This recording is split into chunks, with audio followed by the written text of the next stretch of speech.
is like, what are you doing with your hair? Comb your hair. I can't comb my hair. It's like too short to comb.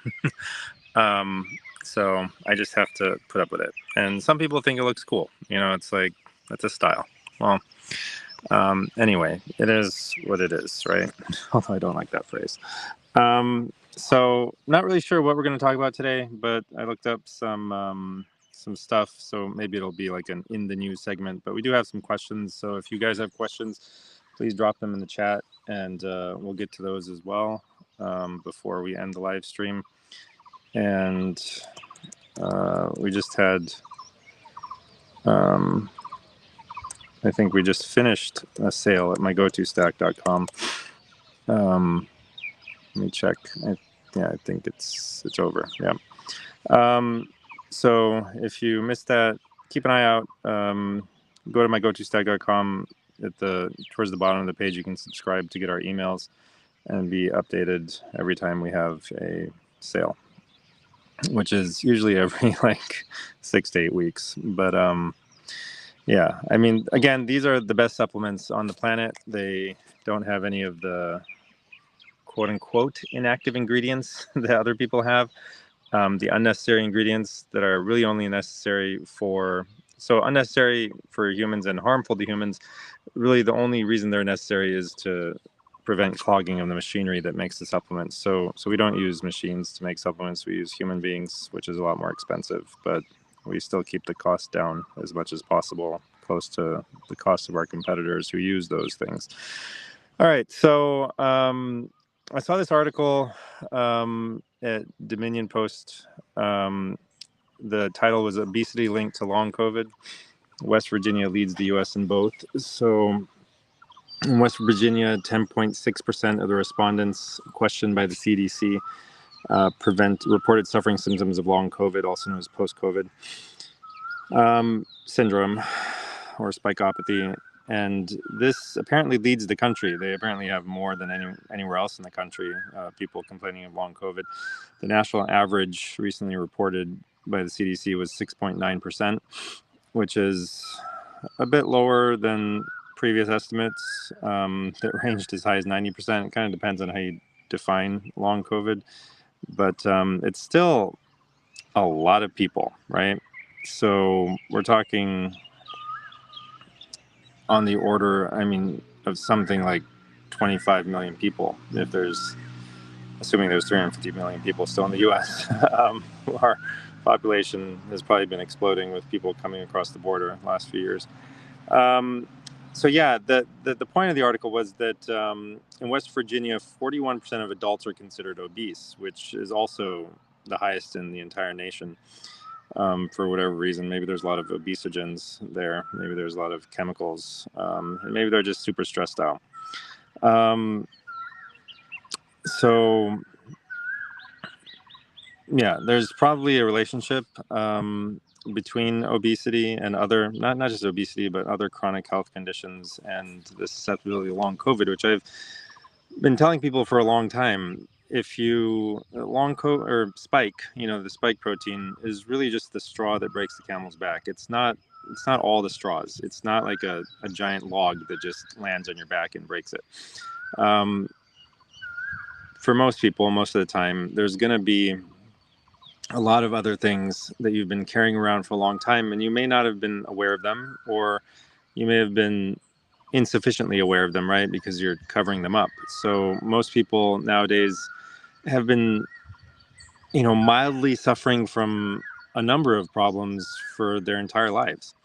It usually starts in childhood. Maybe there's some, mild allergies or stomach upsets, tummy aches, IBS, period problems, headaches, a little bit of constipation, here and there, these problems, and they're just ignored. They're covered up, and we think that we're in great shape. We think that we're very healthy. We think we're eating well, we're exercising, we're doing whatever, and yet we're not. So those signs for almost everyone in the United States and other Western industrialized countries have been there since childhood.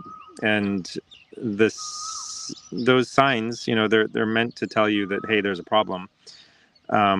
kind of like a mild pain signal telling you, to protect yourself from whatever is harming you and get away from it, stop doing it, have been ignored. So the signals get louder and louder over time as the causes of those problems get bigger and bigger over time, as things just gradually tend to get worse or better over time.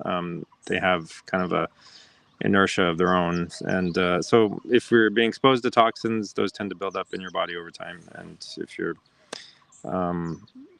leading a truly healthy life, that tends to also get better over time. But there are things that have been ignored, and oftentimes it's a wide range of things. It's not just physical, right? The physical stuff reflects other aspects of our being. It's not the only cause out there.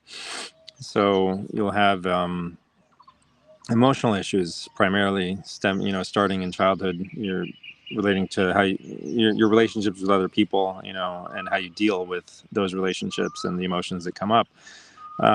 Your way of dealing or not dealing with those things in a healthy manner started in childhood. Yesterday, I had a really interesting conversation. I don't know if this is on the same topic, but kind of, with Hakim Shabazz Ahmed. So Hakim means wise man. It's basically the name for doctor in the Ayurvedic medical system, and as well as the kind of ancient Greek medical system that filtered down into other regions of the world. Anyway, in India and that region, they're called Hakims. So it's not his first name, it's like a title. About taking radical responsibility for not only your health, but just everything in your life, which is an important concept, whether or not you believe the underlying spiritual reasons behind it. So the underlying spiritual idea is that everything that you experience in the universe and in your life is God's decision. Like, he's the one creating it for you, whether it's in the form of other people or things that they do or whatever.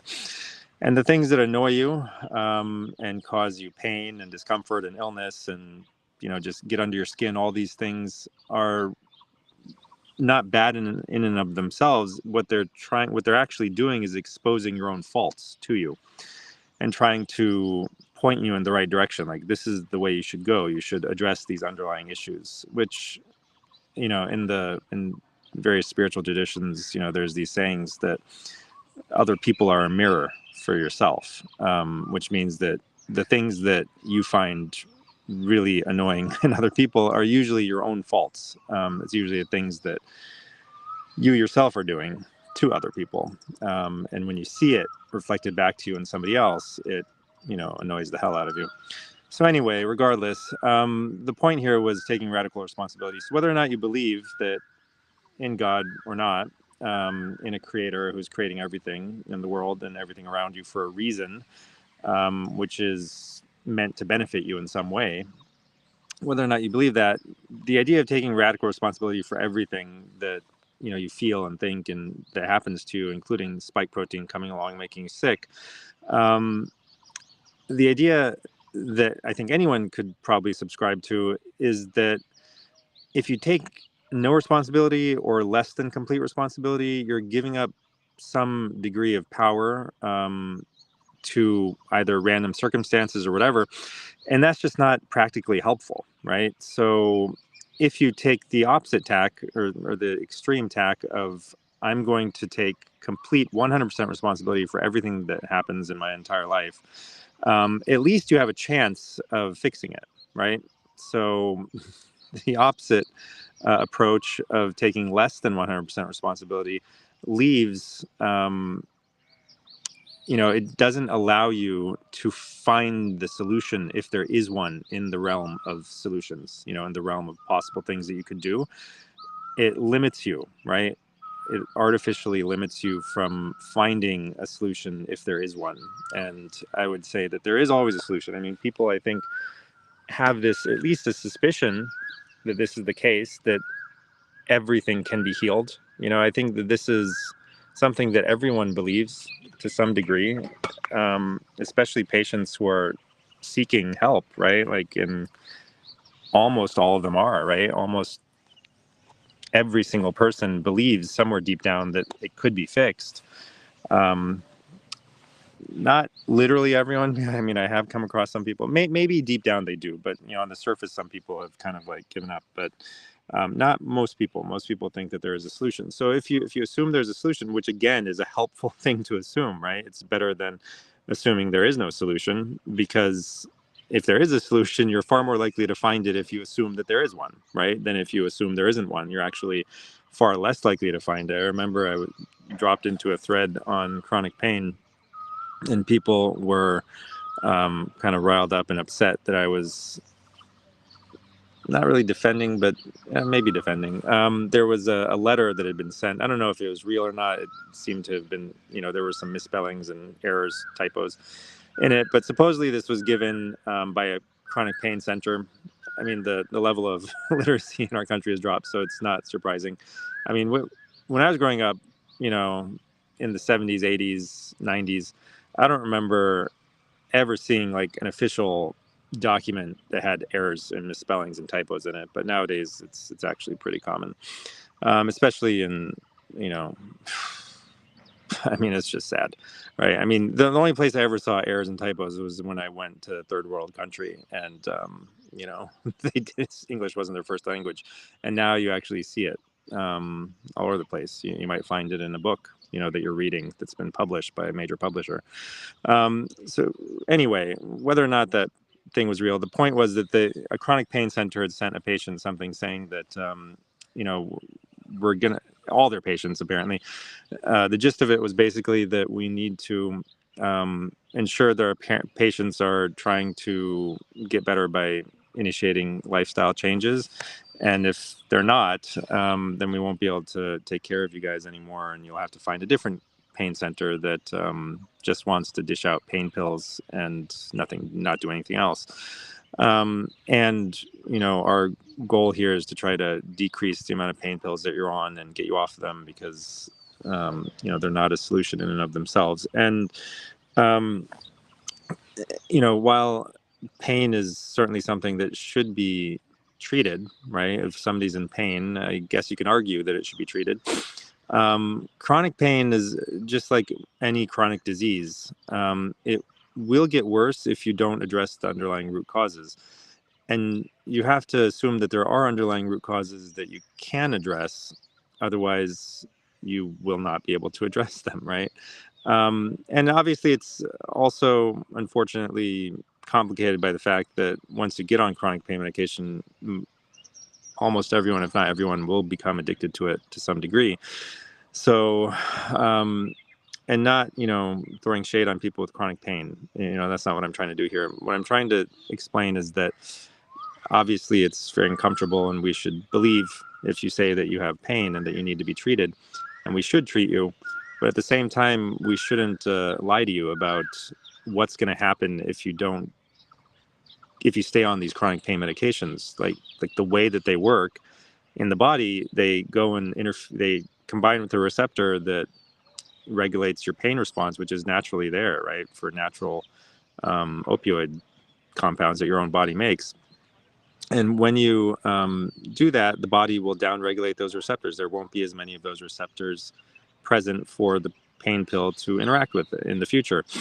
And so you'll have to take a higher dose. And every medication, including pain medication, has side effects, especially if you go higher and higher on the doses. So you'll get pretty bad side effects over time, and as well as the addiction, the side effect of being addicted, which itself is a monkey on your back. I mean, it's not a situation that anyone wants to be in. So you're going to be dealing with addiction to the pills. There's going to be psychological and physical addiction, along with all the side effects, the severe constipation and a bunch of other things, brain fog and confusion. But the biggest problem is not that the symptoms will continue to get worse over time and become more and more unmanageable.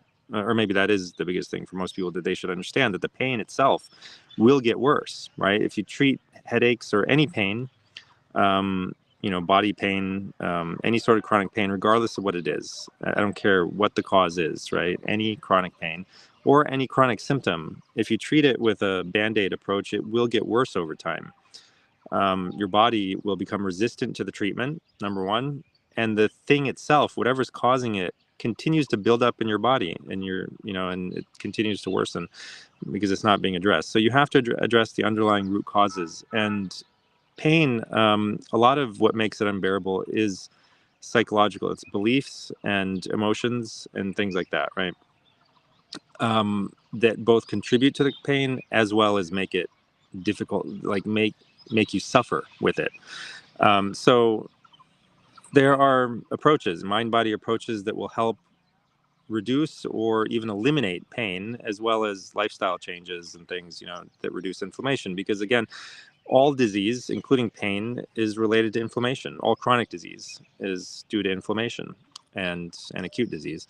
So disease is an expression of some sort of inflammation, which, and so the metaphors of a fire is really great. There's a fire burning, and there's some fuel for that fire, and you can get rid of the fuel, or at least you can get rid of enough of the fuel that your body's able to put the fire out for good. And so, people, they always chime in with like, oh, but what about this exception, that exception? Okay, exceptions prove the rule. That there may be exceptions to everything that you might say, right? There's always going to be some exception. Okay, this thing happened to me and I can't fix that, right? Okay, fine. That doesn't mean that like 99.9% of the people at chronic pain clinics can't get better. They can, just like people with chronic pain can get better. And I'm not saying you shouldn't keep them comfortable while they're getting better. Let's treat them. Let's diminish their pain, minimize their pain, but at the same time have a plan to get better. And so everything that I say can be generalized, right? I'm talking about pain, but I'm really talking about all chronic disease. And instead of to get kind of back to where I went off on this tangent, taking radical responsibility for your own pain or your own disease is more helpful to you than not doing that, than giving power over it to some external force, like a chronic pain clinic or a doctor that has to prescribe this drug, or the insurance company that has to pay for it. And all these people are against me and I can't get the thing that I need to get better. That blinds you to, like, there are always multiple paths that you can take to a solution. There's not just one way to solving your problem. But if you're so focused on the one way that's blocked to you, you will never see the other ways to reach your solution, right? So when I was treating my headaches with painkillers all the time, it was impossible for me to even notice or determine what the underlying root causes were that were feeding the headaches. And once I decided, okay, I'm just not going to treat the headaches anymore, first of all, the pain got significantly less very, very fast, within weeks. The headaches were not as bad as they used to. Like, it just happens almost overnight, it seems like, right? That your body upregulates its own opioids, its own, endogenous painkiller hormones, and starts to lessen the severity of your problem on its own when you stop covering it up, right? So it's just trying to send you your body's trying to send you a pain signal, and it has to make it louder and louder when you are trying to ignore it. So when you stop ignoring it and stop giving yourself an easy way out, and I understand it's difficult. I mean, it takes being willing to put up with some discomfort, but when you do that, you find that suddenly you become hyper acutely aware of what all the possible causes could be, and then you can address them. You can get rid of them. So anyway, that's what I recommend, just taking radical responsibility for everything in your life, and as the most effective tool for being able to, take control of your own life and find your own solutions when solutions may be blocked. All right, so let's see if there's anything else interesting. There's some other things. Maybe I'll just read some of the other headlines. So I was getting into this. New landmark study offers hope for patients with long COVID. It was a study that had taken 8 years to complete by the NIH, which I don't trust at all. But it was done. Obviously, it was not done in long COVID. It was done on myalgic encephalitis, chronic fatigue syndrome, where they extensively studied the volunteers. They did blood draws, brain imaging, muscle strength testing, heart lung function assessments, spinal fluid analyses, and saw clear evidence of physiological abnormalities in chronic fatigue syndrome patients. I think anyone who'd been treating chronic fatigue syndrome over the last decades would have been able to tell them that much already. So anyway, they had immunological disturbances, as we know. Patients with long COVID are, thought to be a subset of chronic fatigue syndrome patients. So immunological disturbances, interleukins, cytokines elevated, immune cells acting weird, higher levels of B cells activated when the body encountered an infection. They had spinal fluid with unusually low levels of catecholamines, which help regulate the nervous system. They're neurological messengers, which is interesting, right? So cold exposure can raise catecholamine levels, adrenaline, noradrenaline, and other neurotransmitters, dopamine and all that, are all elevated by cold exposure, which I found to be very, very helpful for long COVID myself. All right, well, I lost track of that. Okay, here we go.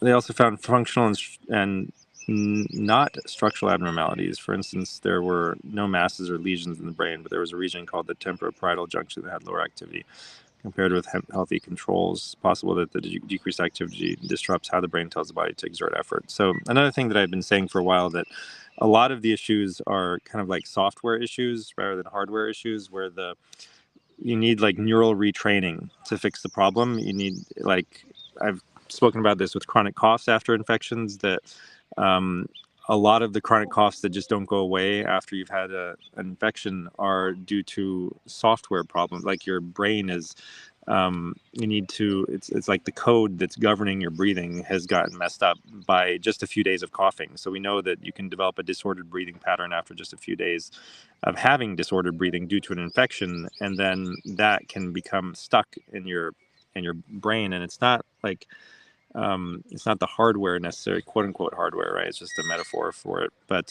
it's the software, and the software just has to be retrained to start functioning properly. And that can apply to pain. It can apply to any chronic disease, not just pain and cough, but a lot of different issues can be related to this, because when the brain is not working properly, the body will not work. When the neurological system is not working properly, when it's gotten into a weird habit of functioning, with weird feedback loops and stuff, it can affect your physiology in your body and your immune system. All these things are deeply intertwined with everything else, including your neurology. So the good news is that functional abnormalities are potentially treatable and might even be reversible. They are definitely treatable and reversible. Indeed, there were some participants in the study who spontaneously recovered. There were significant differences between men and women. Women are, first of all, more likely to have chronic fatigue syndrome than men, as well as autoimmune diseases. The study found specific and marked differences between the two groups in immune cell populations and markers of inflammation. Men had abnormal T cell activation, women had abnormal B cell patterns. These findings can help inform future research. What may work better in women may not work as well as men. Overall, the results support the hypothesis that chronic fatigue syndrome is due to persistent immune activation. And normally when someone comes down with an infection, their immune system works overtime to get rid of the agent and then calms down when the infection is gone. But in chronic fatigue syndrome patients, pieces of the virus or bacteria may linger in the body, or the entire virus or bacteria may linger in the body as well, and continue to stimulate the immune system long after the infection should have resolved. And the infections can trigger reactivation of things like Lyme and Epstein-Barr virus and other things, which can also lead to persistent immune activation. So researchers have started using the term, quote unquote, post-infectious syndromes. It's quite possible that all these diseases are one and the same thing, but what initiates them may be different. The inciting agent could be the coronavirus, COVID-19, Epstein-Barr virus, Lyme disease, or a whole host of other pathogens, but the subsequent illness ends up wreaking havoc in a similar way. And I just want to say here that we have to acknowledge and accept and trust and honor the fact that, again, the body is trying to protect you from what would be worse if it didn't do what it's doing, right? So your subconscious mind and your body and your brain and your nervous system and everything, they're not out to get you, right? They're not a stupid system. They're an incredibly intelligent system. They are your best physician, and they will keep you alive as long as possible, no matter what. And in order to do that, it may look like they're doing something bad, right? So, but again, it's like thinking that pain is bad. Pain is not bad. Without pain, you wouldn't have survived your childhood. You would not have survived this long if you had no pain receptors. So looking at pain or discomfort or disease and saying that this is wrong, this is bad, is misunderstanding what disease is. It's a message to you that there's something harming you that's in your internal or external environment, or both. Something that you're doing and being exposed to and whatever is harming you. So deal with it. So accepting that message means going to the actual root cause of the problem and fixing it. And not accepting that message or not even understanding that message usually means just fixing what you think the body's doing, quote unquote, wrong, right? It's expressing a pain message and you're saying, well, I don't like pain, so make the pain go away no matter what, right? Make the inflammation go away. The inflammation is not the root cause. It's the effect of the root cause, right? Spike protein and other things that you're doing. So it takes a lot of ingredients to make the recipe of chronic fatigue syndrome or any disease. And some of those ingredients are going to be emotional, and some of them are going to be the wrong beliefs, and some of them are going to be physical, like spike protein. And they're all acting together to express the same message of the disease. And sometimes if you address one, like Epstein-Barr or Lyme or COVID-19 infection or spike protein presence, your disease will go away, right? And some of the ways of addressing these problems, like ivermectin, will both help to alleviate the superficial symptoms as well as the root cause issues, right? They'll help you get rid of the spike protein or the chronic infection that's causing the problem. And that, nipping it in the bud will eliminate the other effects as well. And sometimes, there's different theories about what's happening, but we don't fully understand the way things like low-dose naltrexone work, right? Like we think that we're using an anti-inflammatory to fix the problem, but that misunderstands what the problem is. The problem is not the inflammation. The problem is what's causing the inflammation, right? So a lot of the things that the way that we think that things are working, like, okay, they're anti-inflammatories, but they're also antivirals, right? Like turmeric, curcumin, nigella sativa, dandelion, all these herbs that we're using have myriad effects. They don't just stop your immune system from working normally. They actually address underlying causes, right? They help to block spike protein, just like ivermectin does. They help to get it off of receptors. They help to get it out of your body. So they're working. The reason they really work is because of those underlying root causes that they're addressing. They help your body to deal with the stress that it's under, right? They also act as, what's the word for that? There's a word that means it helps you deal with stress and maintain homeostasis. If anyone knows, drop it in the chat. So I just edited a blog post for my go-to stack that was talking about this. Anyway, yeah, so they help your body to deal with the underlying root causes, right? That's another way that they work. They help your body mount defenses against the actual fuel of the fire. So those are the treatments, if any, that you want to use. You want to, first of all, the most important thing with any chronic disease is to put out the fire. And so, and also the most important thing is to stop exposing yourself to anything that's feeding the fire, right? Stop throwing logs on the fire, right? That, dealing with that underlying issue is more important than dealing with the superficial effects of the fire, right? So if your hand is too close to a fire, the most important thing is to snatch it away from the fire, not to start putting healing lotions on your hand while it's still continuing to be burnt, right? The first thing is either put out the fire or snatch your hand away. And the obvious reaction is to snatch your hand away when you feel the pain. If you don't feel the pain, right, if your hand is totally numb and it's being burnt by a flame and you don't feel it, you're not going to snatch it away. So this metaphor is really powerful because you will automatically snatch your hand away when you feel pain. And the same thing, when you feel discomfort, disease, you'll automatically retreat from the things that are causing it, subconsciously and consciously, right? You'll start to make the connections. You'll say, okay, when I eat this, I get way worse.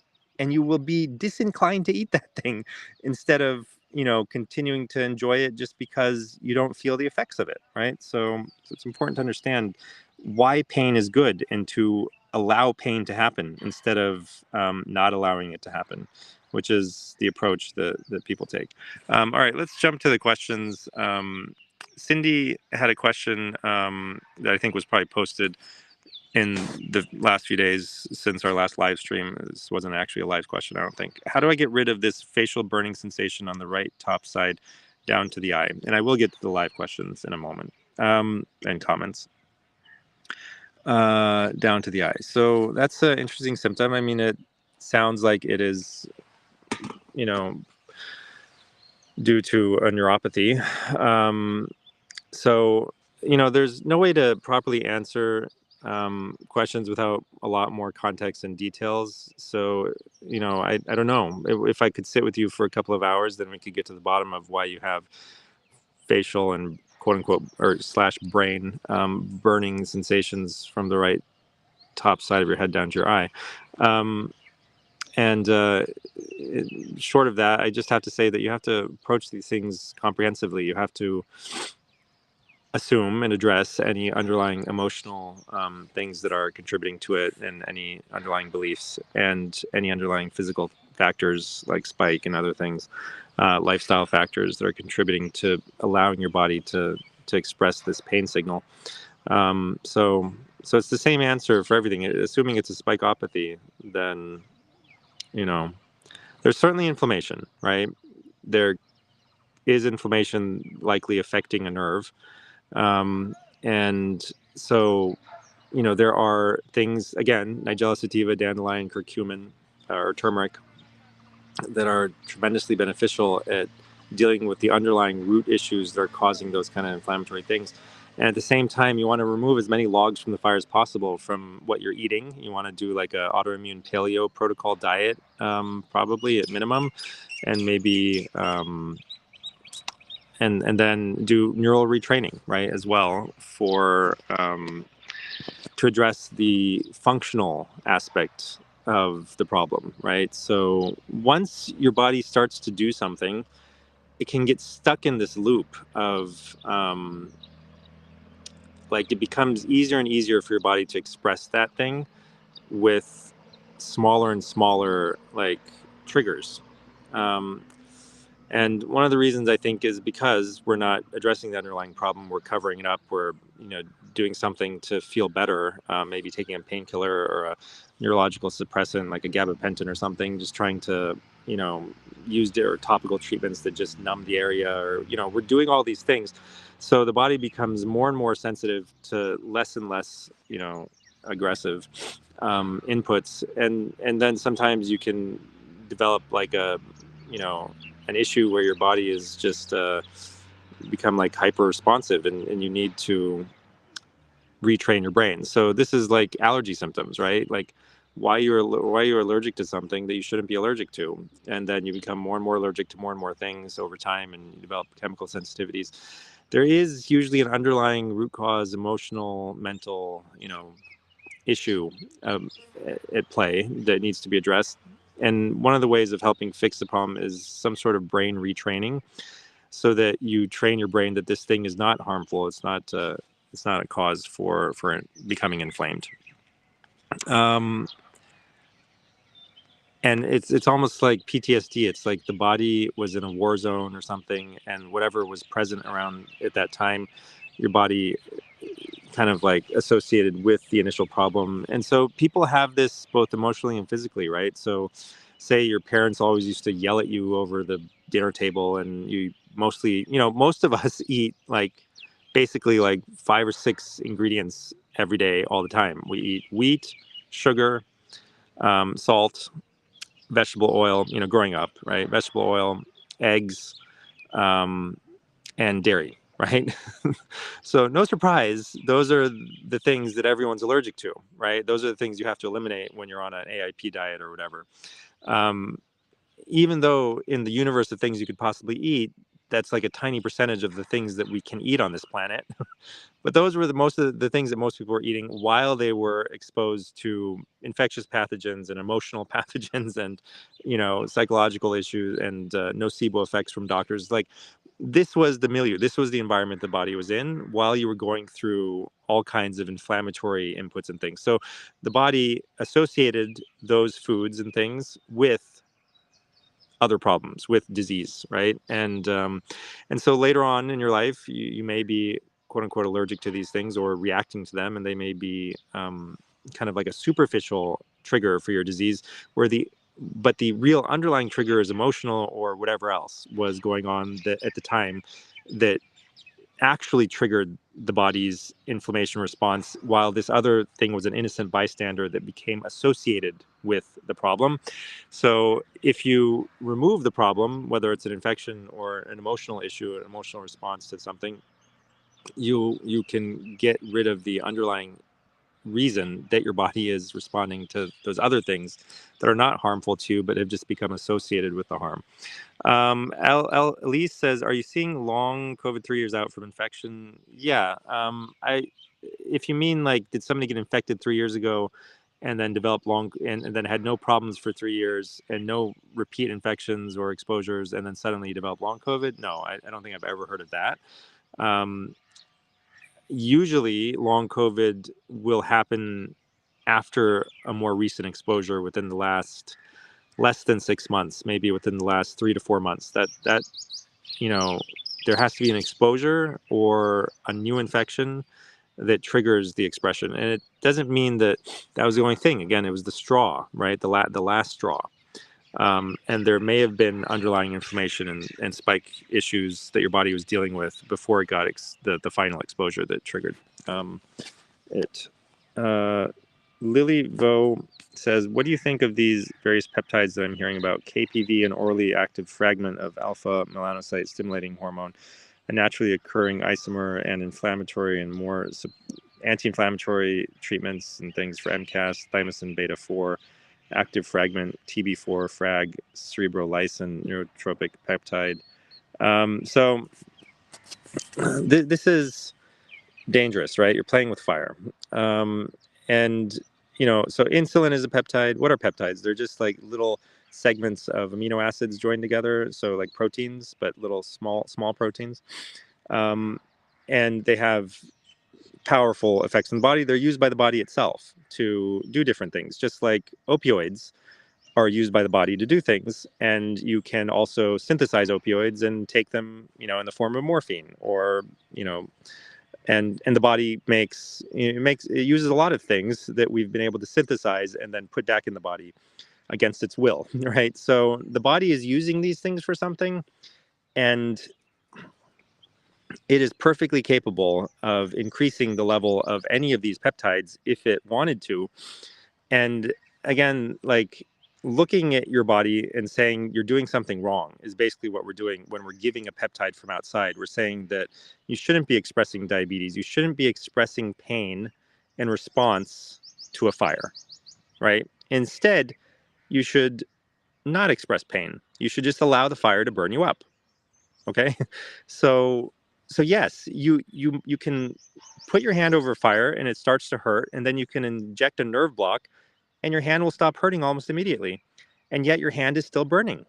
Your hand will be damaged if you do that and leave it over the fire. It makes no sense at all. So this is the same basic, fundamentally flawed approach. And it's the same thing as Saxenda. That's also a peptide, right? Ozempic. These things that are supposedly going to solve the chronic obesity pandemic in this country. I mean, it's like, how many times do you have to go down the same failed path before you wake up and realize that we should try a different path? Like, it looks like you're going down a different path. You're not going down a different path. All of modern medicine and most of alternative medicine is the same fundamentally flawed approach of trying to outsmart nature, right? You can't outsmart nature, okay? It will always bite you, right? It's like you can't outsmart it. it is far more intelligent than we are, and it's trying to help us. It's just sending us a pain signal, and we're ignoring the pain signal, right? We're covering it up, we're blocking it. So short term, you might find that, oh, wow, I lost weight. I lost 50 pounds. I lost like 10% of my body weight. I lost 15% of my body weight. Well, it's going to come back and bite you in the ass, right? Like you will be harmed eventually by taking Ozempic. First of all, you have to take it forever. Eventually, that will come back and harm you. The food is rotting in your belly. You know, you're interfering with a complex system that you don't fully understand. Maybe you're harming your pancreas. You may end up with pancreatic cancer. Even if you don't, there will be some other problem, and it could be like thousands of different problems that we don't realize. Like it could, in one particular person, lead to high blood pressure or heart disease or cancer or a stroke or like anything in the universe of chronic medical conditions could be the thing that pops up in a particular person who's been on Ozempic for decades or even for years, right?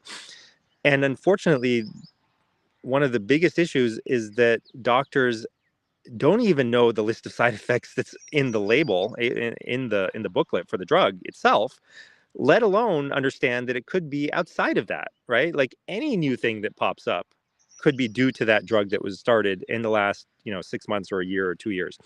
And initially, the side effect or new disease or whatever that pops up might not be that severe, but if you continue down that path, if you keep doing that thing, right? It's like a drop of water falling on your head. A drop of water isn't going to hurt you if it falls on your head, but if it keeps falling on your head in the same exact spot, that's like a form of torture. Eventually, it'll drill a hole through your skull. Okay. You can drop just a single drop of water on a stone for 10 years, it will drill a hole through the stone. Okay. You don't see that in the first year, right? Um, but after 10 years, you will see it. Okay. So the thing itself doesn't even have to get worse. It just has to persist. It just has to keep going, right? Like the fire doesn't even have to get bigger. It's just like the same amount of fire for a long enough time will destroy you, right? So I hope that makes sense. Jermaine says, I had some exposure and mild symptoms. I had COVID 3 years ago and considered using a nicotine patch, but decided against it because I have psoriasis. I started ivermectin today and will take the protocols. Yeah, so you got to be careful with everything. So for some people, nicotine like works amazingly well. And again, maybe it's because it's addressing the underlying problem, kicking the spike protein off receptors, allowing your body to get rid of it, while at the same time, kind of helping to rewire your nervous system, perk you up a little bit and give you some, increased alertness and stuff. So, but if that's the only thing it's doing in you, if it's just perking you up, increasing your nervous system activity short term, your body will downregulate that effect. And so the benefit will go away after a period of time. So I have seen that in some people. So some people, the fire is going out on its own, right? They're the lucky ones. And in the meantime, they just cover up the symptoms. They numb up their hand, leave it over the fire, but the fire is rapidly diminishing and going out on its own, and their body's putting it out on its own. Great. Those are the lucky people. And sometimes if they take a steroid or they take nicotine or they take some sort of like patchwork Band-Aid approach, to numb the symptoms, numb the pain, by the time that wears off or stops being effective, the fire's gone anyway. So great, wonderful. So some things look like they're healing or curing people, and they're not. They're just giving you a period of time to numb up the pain and allow the fire to go out on its own. And again, it's better not to assume that that's going to happen and to address the underlying root causes in lifestyle, emotions, beliefs, toxic stressors, chronic exposures, everything, right from the start. Do you know whether any folks with psoriasis use the nicotine patch without ill effects? I read nicotine is contradicted for psoriasis, but I'd be willing to try it if others had used it successfully. And I'm not a smoker. If I tried the patch, I would use a fifth of a 7 milligram patch to start. I don't know specifically of any people with psoriasis who tried nicotine, but yeah, nicotine is not going to harm everyone with psoriasis. I mean, it's a nightshade, so similar to the nightshade vegetables, they're recommended not to be used in psoriasis. But some things, every psoriasis is a little bit different, and not everyone will have an issue with nicotine. So it may be possible to use it in some people. But I would do it carefully. Like you were saying, start really, really low if you want to try it. I wanted to order prescription ivermectin. Should I go through my GoToDoc to order? Yeah, my GoToDoc.com is my website. You helped me in 2021 when I had my first experience with COVID. At that time, it was via Push Health. So Push Health is just it's used by thousands of doctors all over the country. At least 3,000, if not more now.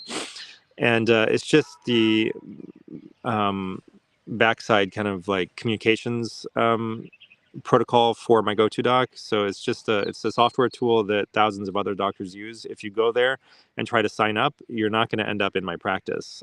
You have to sign up through my GoToDoc in order to be able to use a login for Push Health that will connect you to me in my practice. We are hopefully in the next 3 to 4 months gonna revamp the whole website and the communications and make it fully integrated so that people don't get confused between Push Health and my GoToDoc anymore. I want to order a larger supply of COVID for myself because I have a new job in a facility where there is lots of exposure, and I caught something from a staff person 10 days ago.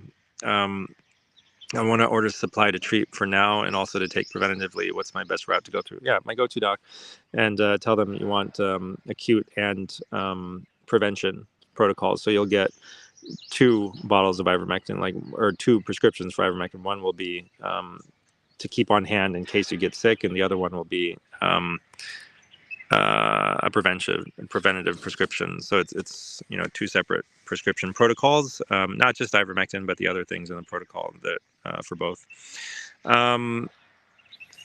And Deborah says, I have similar problems after catching COVID-19 without a vaccine. I sure don't want to take H1 and H2 antihistamines forever. What can we do to get well? I've lost over 20 pounds in 2 months. So you're already on the way to getting better. I mean, the weight loss will help.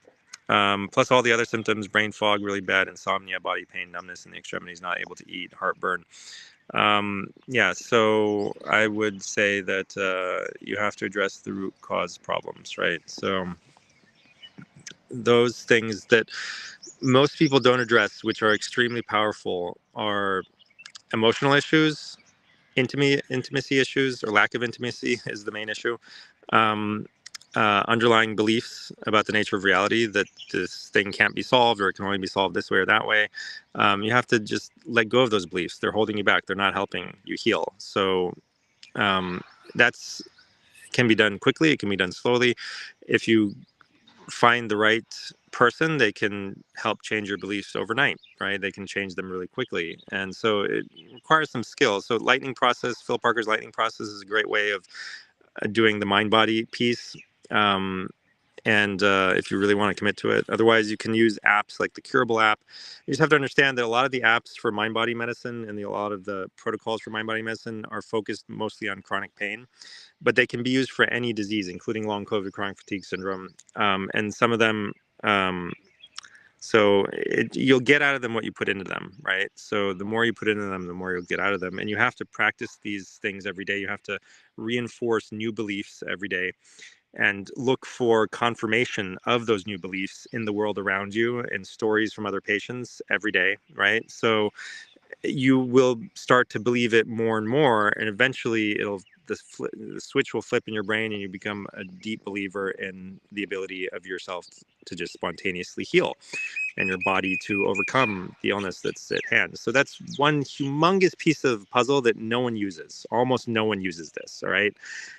Because no one believes how powerful it is, how effective it is. It can overcome anything. I mean, your body will heal itself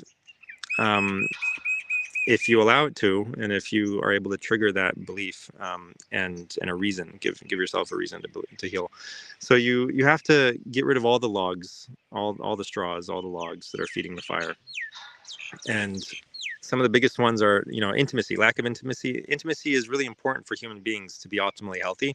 So your body doesn't work right. Your immune system doesn't work right. Nothing works right. You're under a tremendous amount of stress if you have no intimacy in your life. You just don't realize it. It's become normalized for you. You think it's normal. It's not normal, right? So the most famous study that I cite all the time around intimacy is the people, that town that had half the incidence of heart disease of everywhere else in the country, somewhere in New England.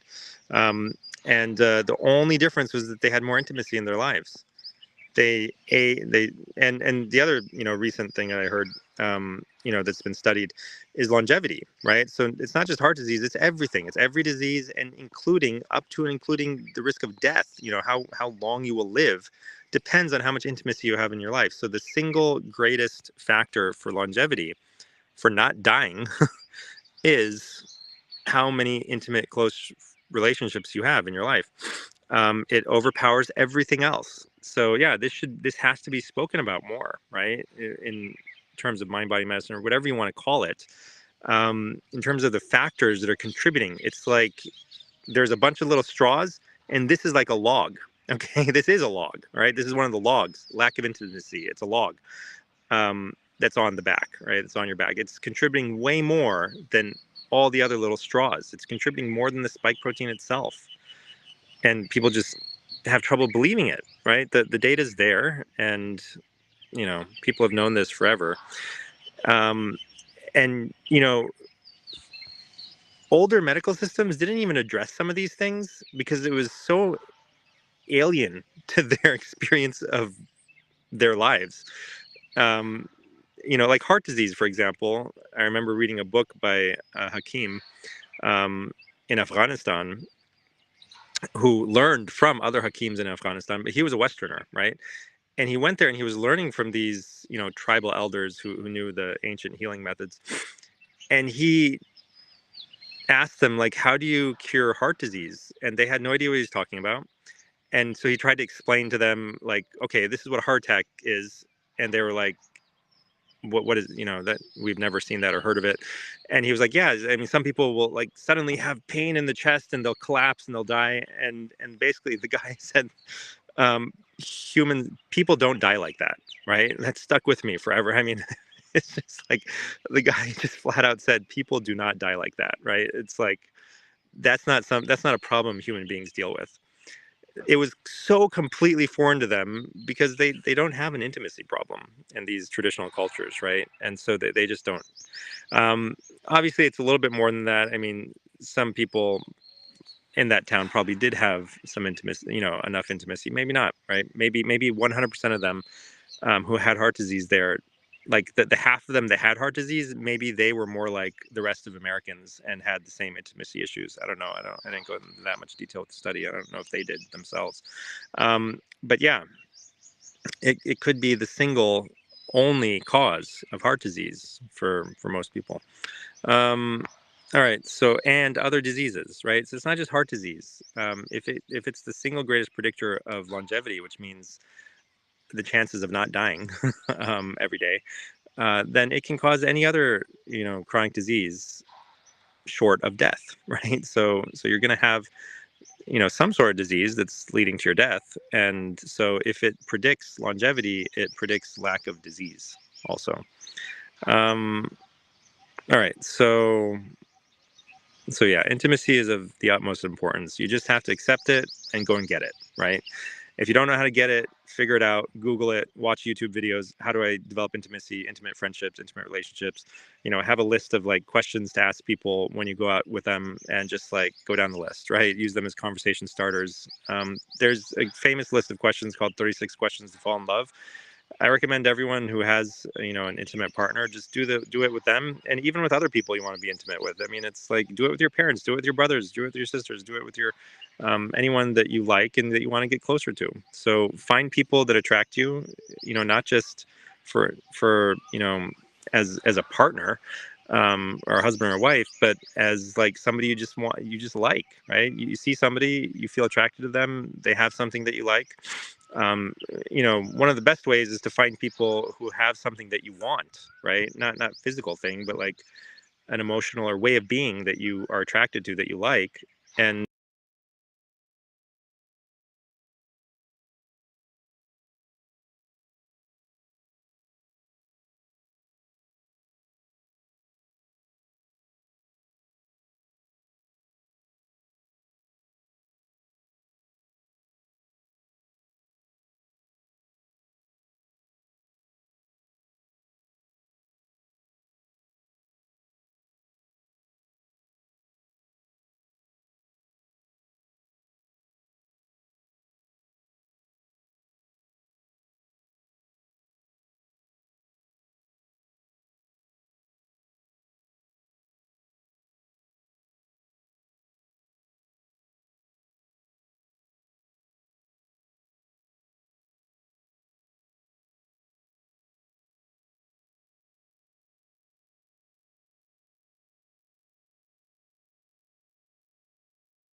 Everyone, sorry about that. My phone actually heated up.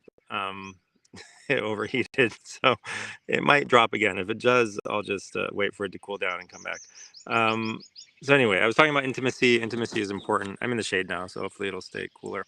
Um, yeah, I knew it was happening. That's why I was like putting it in my shadow, but then I forgot. All right, so let's go back to the question.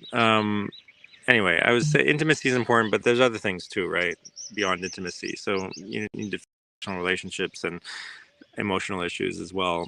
And then obviously, detoxing spike protein supplements like, natto, serapeptase, bromelain, turmeric, nigella sativa, dandelion, and then medications like ivermectin will all help to get to the root cause, the physical root causes. But if you don't address the emotional root causes, you'll still be prone to getting sick again, right? So the spike protein, you'll still be sensitive to the effects of spike in your environment, and getting another exposure to it can send you back into the illness. So most people, 99% of people who come to me, they just, even more than that, 99.9%, they deal superficially with the physical causes of their disease, and they don't go to the deeper root causes, or the other straws and logs beyond just straws, but bundles of straws or whatever that are bigger issues. So those things, if you address all of those things, you will find that your health becomes really rock solid. Light exposure is of the most important physical causes. Lack of proper light during the day, sunlight, direct sunlight, and any light after sunset. These are, on the one hand, super nutrient that you need. I mean, some people think it accounts for like half of what you need to do to get like optimally healthy again, if not more. And on the other hand, a toxin, when it's, when you have light at the wrong time, a super toxin, it just destroys your deep sleep, and is extremely stressful and completely disrupts your hormones, all of your hormones. So all your hormones have a circadian rhythm, right? They're supposed to be high at certain times and low at other times. So yeah, so fix your light environment. It's super, super important. I did it. It's not that hard. If I can do it, anyone can do it. Um, Stop eating junk food completely. Just don't eat out anymore. Eat at home. Don't use any vegetable oils. Avoid the most inflammatory and toxic foods in our environment. Obviously GMOs, but modern wheat. Just decide I'm never going to eat it again. You can eat spelt, einkorn, kamut, or Khorasan wheat. And but it might be helpful to just jumpstart your healing to avoid them completely for a period of time before you reintroduce spelt, einkorn, or kamut, or other grains. Are fine, but the modern wheat is extremely inflammatory and an extremely unnatural plant that we've created, that can't even survive in the wild. If a food can't survive in the wild, like either animal or plant, then it's not going to be good for you to eat, right? If the thing itself is so unhealthy, or it's been like evolved in a direction by farmers or people raising it to the point where it's like impossible for it to survive without a lot of help, then it's probably not going to be good for you, right? So that includes chickens that are, so gigantic that their legs break if they try to stand up. And certainly it includes plants like wheat that have to be propped up as well. Otherwise, they'll just snap under their own weight. I mean, people in the past would have just looked at that and been like, this can't possibly be good, right? And it's not. So we know that the external aspect of something just mirrors its internal, what's inside of it. And so we are really focused on what's inside and microscopic reality. You don't need to go into microscopic reality to be able to intuit and understand and guess and predict that that microscopic reality will be, of a certain variety, and it will be harmful, and it will prove that there's harm, which is why ancient medical systems were so successful, and it was possible to create them. They didn't need microscopes, and they didn't need these things, because what's seen in the macroscopic world is reflected in the microscopic world. So this is a principle, in different spiritual traditions, often stated as above, so below. And it's true. And it's, all we've done is prove to ourselves that it's true in the modern world with our modern instruments. But people always knew it. Um, all right, so let's move on. Kelly Ray says, have you used Mulungu bark for sleep? If so, where did you get it, and does it work for you for sleep? I don't know if she's asking me directly or somebody else online, because we pick up some of these questions from the Facebook group and other places. So yeah, Mulungu bark, I have used it. I just used it to test it out so that I could tell other people about it. I heard that it was the most effective sleep aid on the planet, and so I wanted to see for myself, and it definitely helps you go to sleep. I mean, it's like very, very powerful and strong. And I overdid it and got headaches after a couple of days, and so don't overdo it. There will be side effects to something that strong.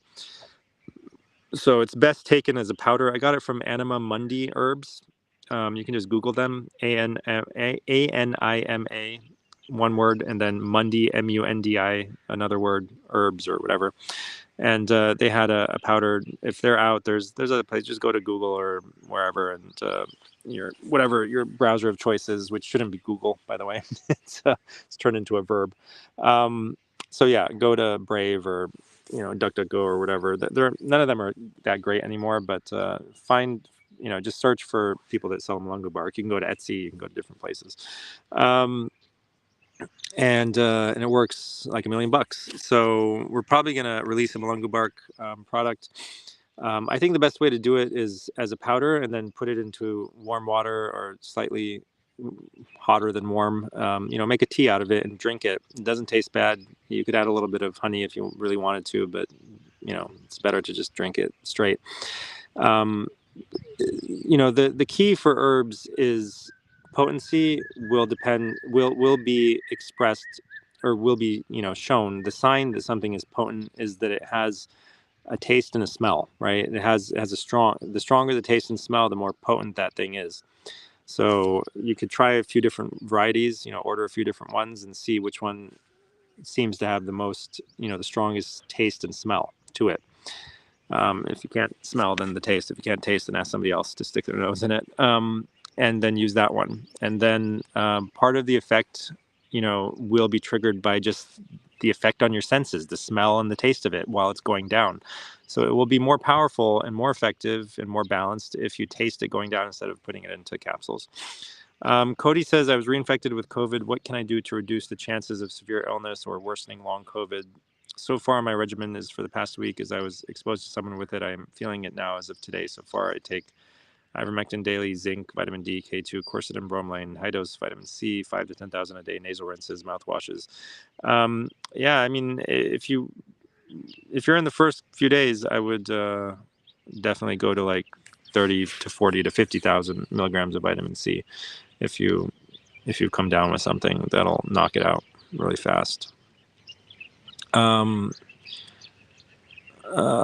So don't exercise for 30 days, or like, it's not exercise necessarily, but like, extreme exercise. Although for some people it was just a little bit of exercise. It was just like barely anything that triggered their long COVID. So I would say take it easy in general, right? So avoid stress and do stress relieving activities and stress management activities. That's the most important thing, so that you don't pile on with more and more straws, while you're already exposed to a big fat straw, along with all the other straws. So everyone has certain suboptimal things that they're doing in their life, and then they have things that they think are good. And yet in this situation, some of those good things can be too much stress. So specifically exercise. But yeah, anti-inflammatory diet, maybe AIP diet, even if you're not, sick. Very low carb or no carb if you're in your second week. In the first week, healthy carbs. In the second week, if you're still sick, no carb or extremely low carb. And just super anti-inflammatory. Get rid of modern wheat, vegetable oil, sugar completely, seed oils, etc. And just do relaxing things, breath work, other things like that. So yeah, I mean, it seems like you're taking a lot of good stuff there. If you're not getting better, you can ramp up the doses of ivermectin. You can go from 0.2 milligrams per kilogram per day to 0.4 to 0.6 to 0.8 to one. You can, and that is a very successful way to get rid of the problem fast, is by just ramping it up, day by day, as well as the vitamin C. Or you could do chlorine dioxide also, that works like $1,000,000. I mean, there's a lot of things that work. It just depends on what you have at hand and what you're willing to use and what you're willing to try. Yeah, I mean, hydrogen peroxide works too. That can be used as a inhalant, or a nebulizer. There's so many different things you can do. Spend more time in the sun. Just spend all day in the sun and sleep really well. Turn off the lights at night. So get rid of as many toxins as you can from your environment and from your lifestyle, and expose yourself to as many nutrients as you can. Maybe take some time off, relax. Is it the brain that's causing the vagus nerve to be messed up, or is it the other way around? It works both ways. So this is what we have to understand. There's like everything is related to everything else, and everything. So there's relationships, right? And the vagus nerve, like is it the chicken or the egg, right? That's the problem here. That like once you don't know, it may not even matter what was the initial cause, right? Or the initial, like, where it started. But once it gets started, it affects everything else in your body, and those things become dysfunctional, and they come back and affect the thing that started it. And so it's everywhere all at once, right? Everything everywhere all at once. That was a movie, right? So the vagus nerve is messed up, and because that's messed up, the brain is messed up, or the brain was messed up, so because of that the vagus nerve is messed up, or the immune system was messed up, so because of that the vagus nerve is messed up, or the vagus nerve is messed up, because of that the immune system is messed up. It, like, everything, there's just like different ways of looking at the same thing, which is just you. So people have to understand that it's a systemic problem. Everything is affected and involved. It's not just one thing. You might see it in one place more than other places, right? Like you may do some imaging of vagus nerve and like, oh, look, it's inflamed. It's, kind of thicker and whatever. Oh, so that's the problem. And you just can't see the problem somewhere else, right? There's some problems that are hard to see, like functional problems, like the way something functions. If we had the right test, we could probably find it in the physical world. But right now we think of it more as like a software issue. But even software, right? It's bits and bytes, and it's like, it's also exists in the physical realm. It's not, so. All right. So I just got, I think we already answered this one. Yeah. Shorty7081 says, can you help with neuropathy? Oh, definitely. There's no specific thing for neuropathy. I mean, there are, but it's going to be, the thing that helps with that is going to help with any other symptom as well. I mean, if you have something that's more localized, perhaps like a neuropathy, I mean, certainly you can, topicals in that specific area will be tremendously beneficial. So you could get some DMSO cream, which helps other ingredients to penetrate and also has an effect itself. So DMSO cream, castor oil, turmeric, nigella sativa, maybe even some dandelion powder. Take all the stuff that you're taking orally and like mix it up and put it into a topical cream and apply it to the areas of, pain and neuropathy, and you'll find tremendous benefit in that. And if you can keep them on with like a castor oil pack or something all night long, all the better. And maybe a little bit of heat to help them penetrate might help for some people. So yeah, that can be tremendously beneficial. There's similar things like that you can put around all your neck to help to detox your brain, to help to flush out the brain by improving the detox pathways coming from your brain, like the lymphatics and the veins and everything. I'm allergic. Love Light says, I'm allergic to most meds, and I have alleviated a lot through holistic medicine God created. Yeah, I agree with you. I don't know if your comment was cut off, but yeah, you can get rid of all meds, right? And you can alleviate everything if you're really dedicated to it. Who's going to figure out the root problem? So you yourself can figure it out. There's different things that you can read to help you get there. You can read the book Healing Beyond Pills and Potions. If you read that and apply everything you learn in there, most people can solve their own problems. You can use different resources like the TMS Wiki, which again focuses on chronic pain, but is broadly applicable to all problems.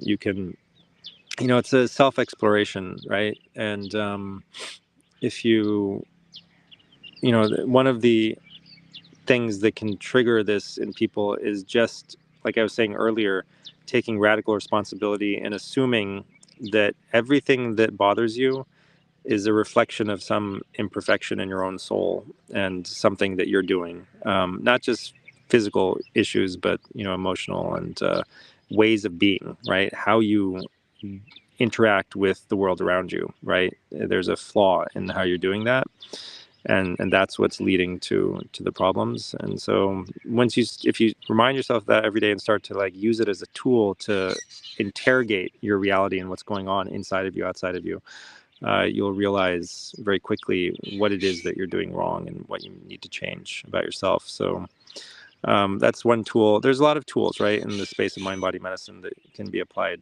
And a lot of, like the lightning process is one way to help figure out what the root cause issues are. And yeah, the Curable app can help.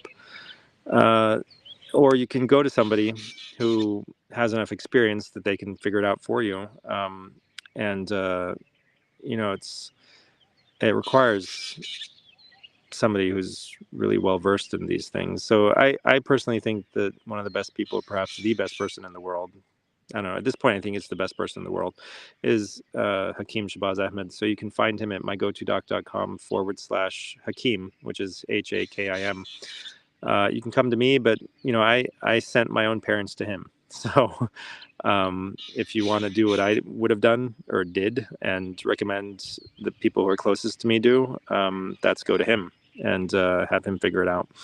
And this requires going to somebody who can explain to you what's wrong in words you can understand, and then inspire you to do what you need to do to fix it. So he's able to do both, and he's really good at it. It takes time. You have to, commit to, okay, I'm at least 6 months, right? So one of the things that I said, I think I tweeted maybe, was that it was probably in reply to some other thing I tweeted. But anyway, it was, about this issue that I think almost everyone could completely resolve their health problems within 6 months, spending less than $5,000 total, and probably like a significant, like half or a little bit more than half of that would go to the doctor who's helping you.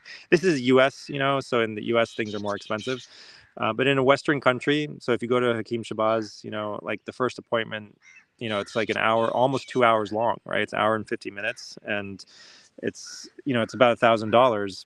But the great thing about him is if you can't afford it, he's willing to work with you still, right? So he treats a lot of people for free. And if you can't afford $1,000 for an hour and 50 minutes, then let us know and tell us what you can't afford. If you can go on a payment plan or something, we can work it out with you one way or the other. And but the main thing is not the money. The main thing is, are you willing to do what he tells you to do? So, and are you willing to commit to like a period of 6 months to get better and do everything he says? So, you'll get out of it what you put into it.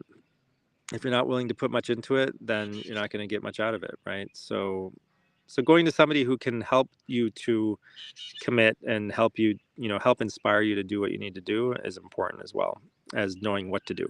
So a lot of people know what to do and they don't do it, right? Or they know a lot of what they should do, but they don't do it. And there's different reasons for that. One of the main reasons is because they haven't been fully, deeply convinced that it would work if they did it, right? It's like the solution is too expensive, seeming, right? It's not that it's too expensive. It seems too expensive because you're not 100% convinced that it will work if you do it completely. If somebody was 100% convinced that all their health problems would vanish within 6 months, they would be willing to spend $5,000, right? For the doctor's consult, plus the materials, the juicer or whatever else, the enema kit and the herbs and, the supplies that they need. But if you're not 100% convinced, then you're far less likely to spend $5,000, right?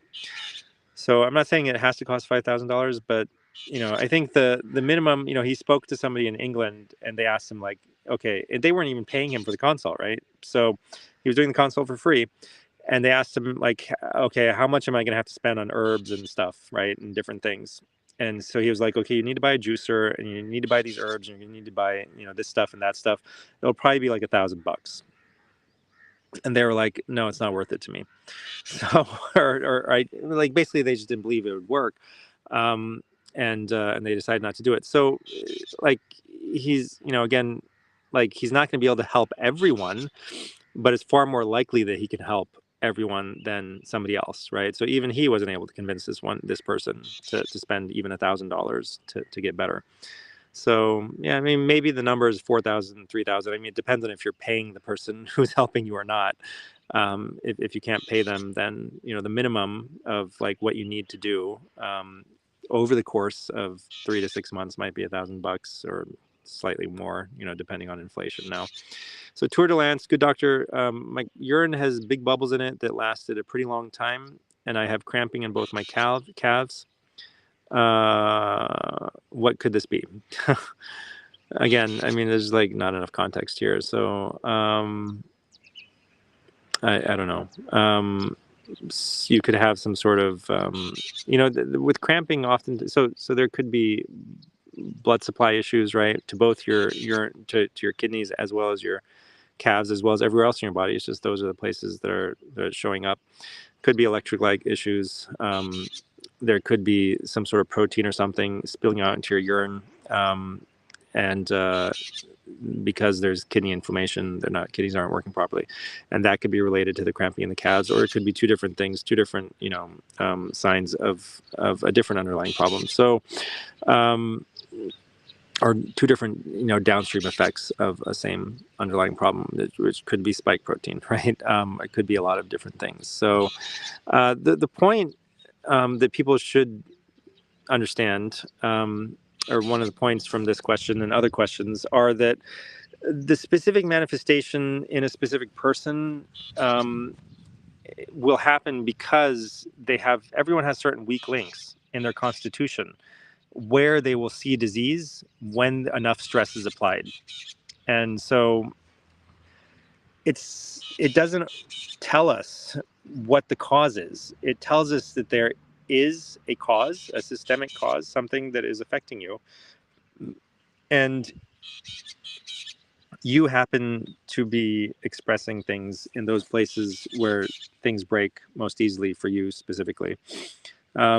Sometimes it can help direct you to a certain cause within the universe of possible causes for that particular person, because some things may apply more stress to certain organs and areas than other things. So you might have a certain stressor that pushes you towards heart disease, and another stressor that pushes you towards kidney issues and muscle issues. But yeah, the kidneys are important for maintaining all your electrolyte levels and everything, and those are also linked to whether muscles cramp up. So there may be an electrolyte issue, but the main issue is not the electrolyte, right? The main issue is the kidney not being able to maintain the right electrolyte levels. Like, I'm just assuming here, like I'm making an assumption, I'm creating a story here that could be existing.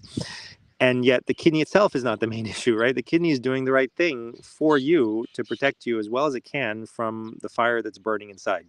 So the main issue is the fire, and you need to put out the fire.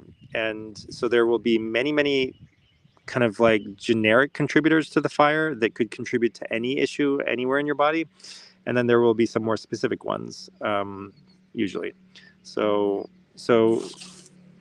the easiest thing is to address all the generic issues that everyone has in the modern world: lack of intimacy, emotional problems, the wrong beliefs about reality and what makes you sick and what makes you better, and toxins and lifestyle issues, lack of sun exposure, too much light at any light at night is too much light at night. Poor sleep because of those two things, especially not being strict about light environment and using technology at night, consuming things at night, right? The night is not for consumption, right? It's for sleep, it's for rest, for meditation, worship, relaxing. And it's not for consuming anything, whether it's food or drink or information or whatever. So just getting that wrong is going to be contributing to your illness. And yeah, lack of emotional intimacy, fear, anger, Emotional pain will be contributing. All these things we know are contributing. They contribute to every illness. And so you can address all those things. Like those are all just the things that are always going to be contributing to everyone, right? And so address them, address stress in general, do stress management. What you eat will be affecting you. And you can just get rid of most illnesses by just addressing those common factors without addressing the specific factor that triggered the illness. Um, because when you address all of those, your body works well enough to fight off anything else, whether it be spike protein or anything else, Lyme disease, EBV, whatever those things are. Your body will be strong enough because it's getting the nutrients that it needs, emotional nutrients, you know, mental nutrients like beliefs, you know, things that you believe and tell yourself, um, uh, relationship nutrients, sun nutrients, you know, as well as food nutrients. Um, Is PANS something that can happen as a result of spike protein toxicity? Yeah, any disease can be a result of spike protein toxicity because, again, like if you're um, prone to PANS, then that's the thing that you will develop, right? It just speeds things up. Whatever's there that it was already about to happen or would have happened if you had lived another 10 years and just kept being exposed to the drop of water drip, drip, dripping on your forehead. Eventually, it, you know, would have drilled a hole into your brain. Um, and so it just speeds up the drops, right? Makes them come faster. So wherever those drops are falling, that's where the disease is about to develop. If you give it enough time, you know, quote unquote, about to develop. It might take decades or years, but eventually it would have developed because you're just dripping, dripping, dripping those toxins on a certain area. And in nutrients, right, like water can be toxins if they're exposed to you in the wrong way, like drops on your forehead, right? It can be torture, Chinese water torture, right? It can drill a hole through a rock. And water, you know, if you're exposed to water in a different way, if you drink it, it's a nutrient. If you don't drink too much, right? So there's like light is a nutrient, and yet at the wrong time, it's a toxin. Behnam Kaki says, "What do you think is the most possible cause of MCAS and the vaccine injured?" Um, so yeah, I'm not sure what to say about the question, but like, it's the spike protein, right? So. Um, or at least that's the last straw, right? So MCAS, you know, this mast cell activation syndrome is a mystery to the modern world, right? It's a mystery to the people who are the quote unquote experts on it, because the mast cells are like triggered to release something, and it's like, why are they releasing histamine? In response to this particular agent. And there's different stories that people have come up with, like leaky gut, to explain mechanistically why it's happening. But ultimately, I think it gets back to what I was saying earlier about your body having been exposed to a certain stressor like the spike protein while it was in a particular environment, and it developed a form of like PTSD where it's like, say, like think back to like if you vomit, right? If you eat something and you throw up, like, you know, you have horrible vomiting for a few hours, anything that you had eaten, right? Even though like you ate a number of different ingredients, right? You had a meal with a bunch of different ingredients in it.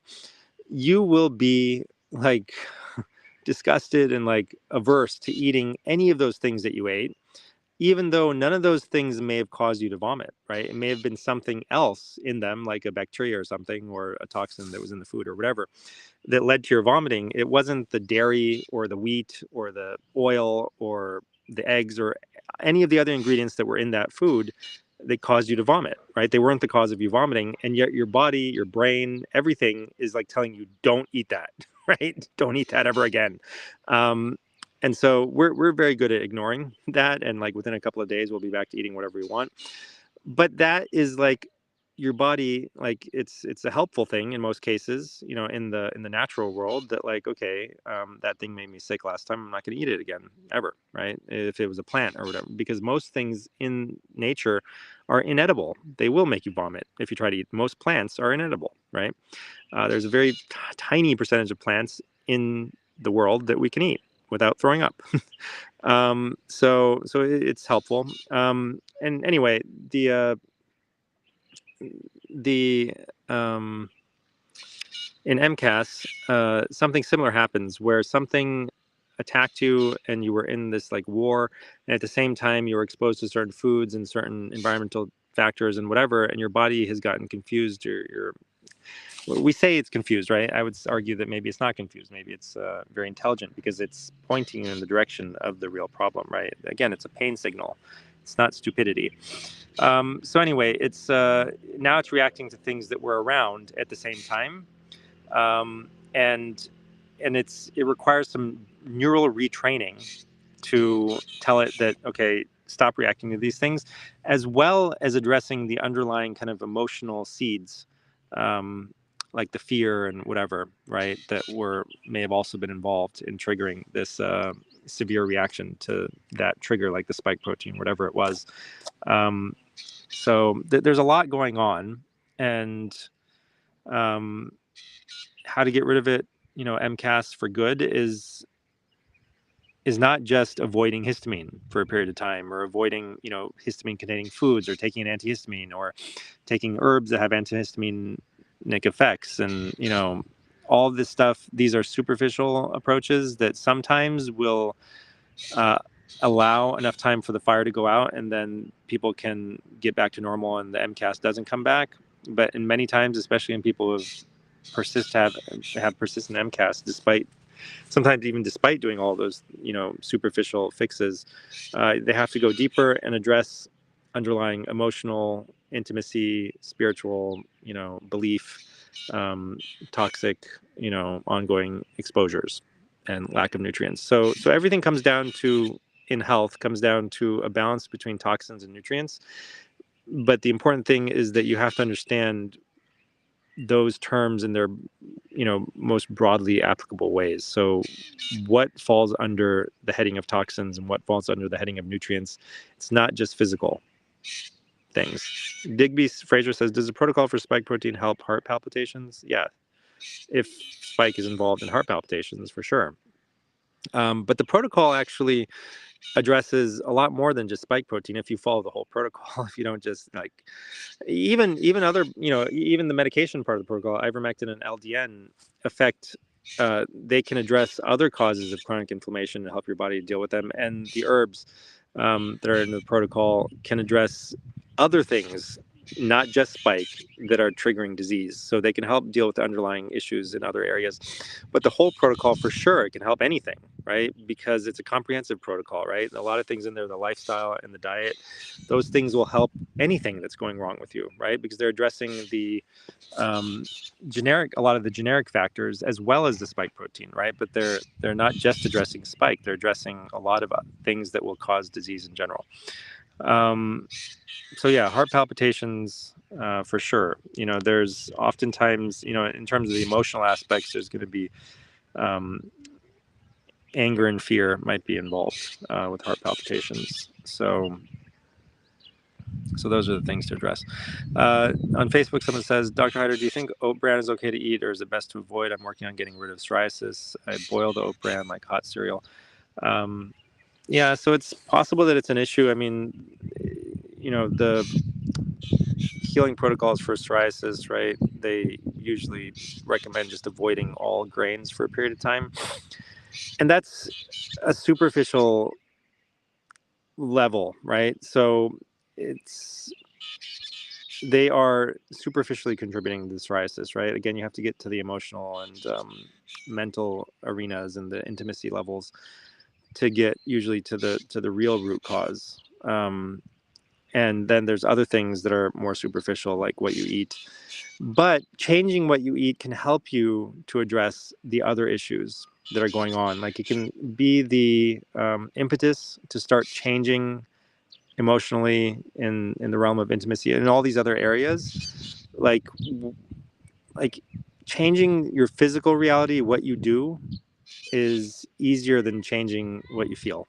But it can help you change what you feel and those other things, right? Because once you get moving in any aspect of your life, all aspects of your life will start to move. And I've experienced this, other people have experienced it.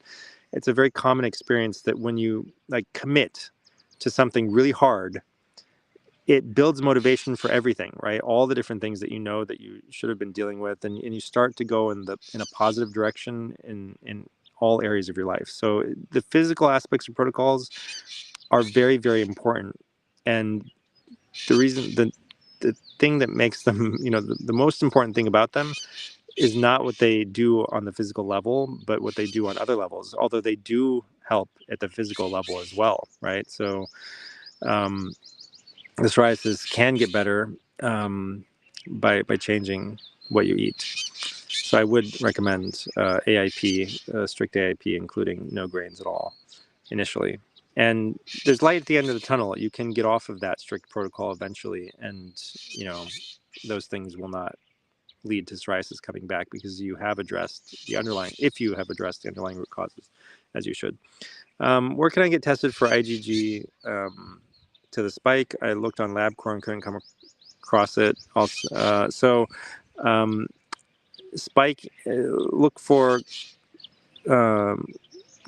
spike antibody level, quantitative. You don't want qualitative. So quantitative spike antibody level is, I think, the one that's helpful and the one that's recommended. So that's the one to go for on LabCorp.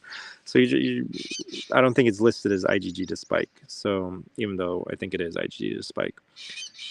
Also, and if you still can't find it, just reach out to us at mygotodoc.com and we'll point you in the right direction. Also, have you seen most long COVID patients be positive for spike IgG to spike? Yes.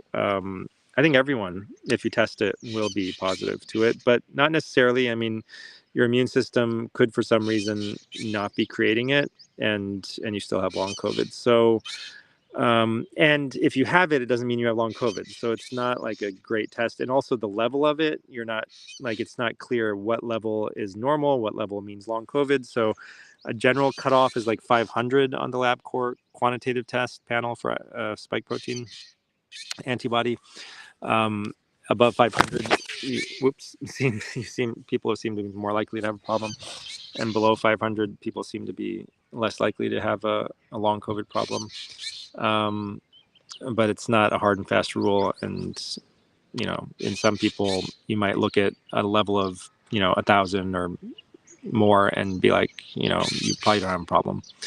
But they, yeah, I mean, I guess you could say that it shouldn't be that high, but they might be exposed to it, in their environment, right?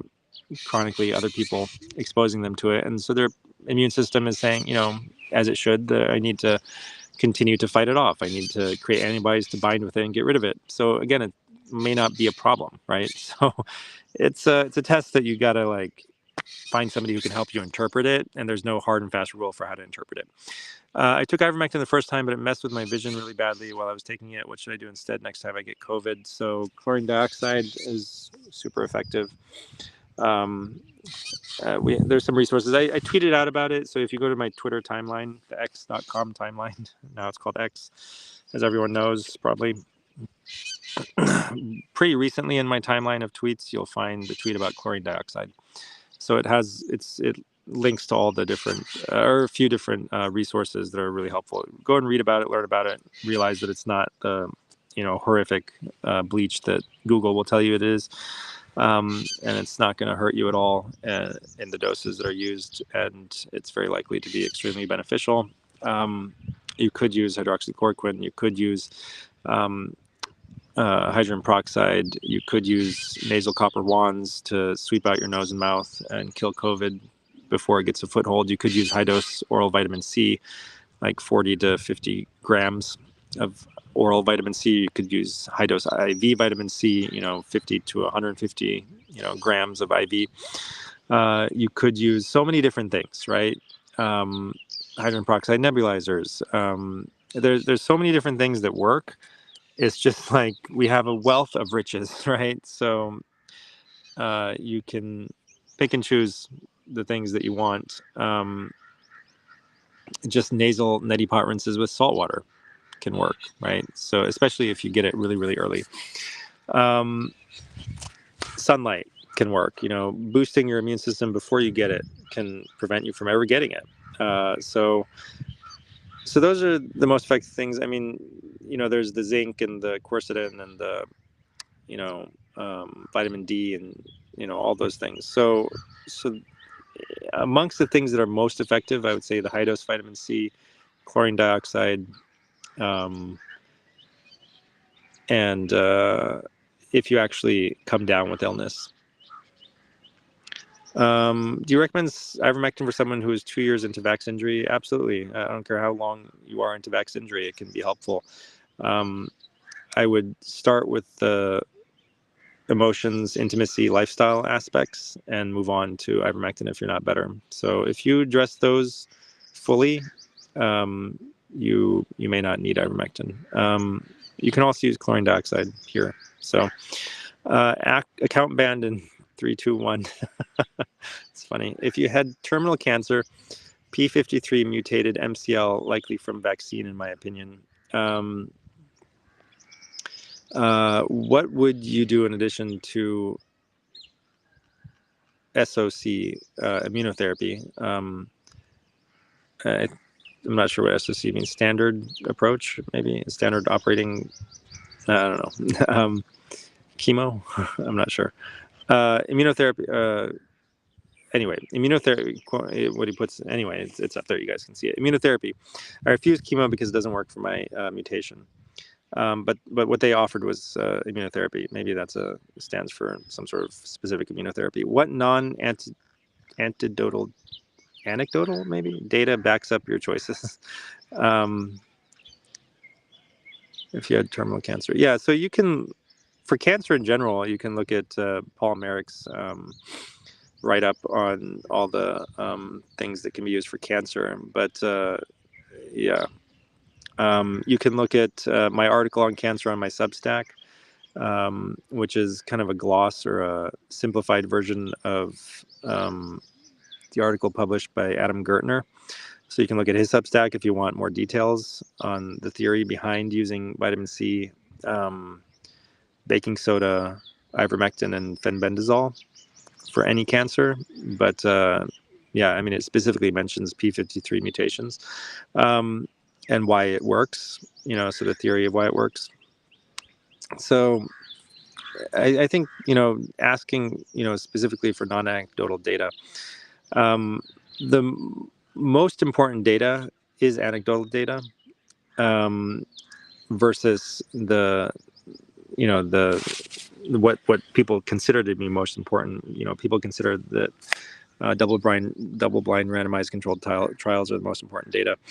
They're not the most important data. They're extremely flawed. They're fundamentally flawed for a lot of different reasons, but not least of which is the people that have the money to fund them will only study things that will make them money, and when they do spend the money on things that won't make them money, it's in order to prove that they don't work. So they end up proving they don't work because they structure the studies in the wrong way. And if they find that the thing that will make the money doesn't work, they don't publish that data. I mean, there's just so many different problems with the quote-unquote non-anecdotal data that you think is the highest quality data. It's the lowest quality data out there. It's the most likely to be wrong. Look at John Ioannidis's work. But anyway, I mean, whether or not I can convince you of that. So first of all, where do you start? You start with a theory for why something could work, and then you try it in people and see if it works, right? And if you get enough anecdotes showing that it works, that is good enough. But the best anecdote and the best data is doing it to yourself and seeing what happens. And I know that may be, unsatisfying, but you're just not going to find better data than that, right? So first of all, you're going to find a lot of theories of what could work, and then you can go find a lot of anecdotes on people that it did work for. And you may not find a specific anecdote for your specific problem, but you can find people who have successfully applied principles to heal people from all regions of the world and all walks of life repeatedly over and over again without fail when those people followed their directions. So again, Hakeem Shabazz, mygotodoc.com/Hakeem, Hakim. The thing that he has the most experience with is healing end-stage cancer. in people who cannot even afford any therapy, and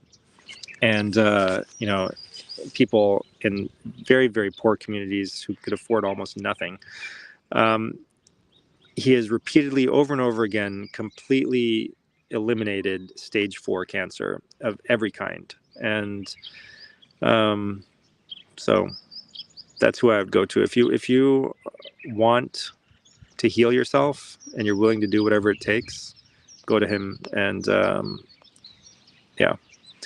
So I read that the bark should be boiled for a long time. Maybe talking about malungo bark, half an hour to an hour. I've never used it, but would. Yeah. So I didn't need. I mean, if it's like a bark and not a powder, maybe you do have to boil it for a long time. But the powdered form of it, you just put it into hot water and drink it, and you're done. It might be even more effective if you buy like whole bark and boil the malungo bark for a long time. That might be even better than powdered malungo bark, mixed into water and drink it down. But yeah, so it works well enough. I didn't even look for a whole malungo bark.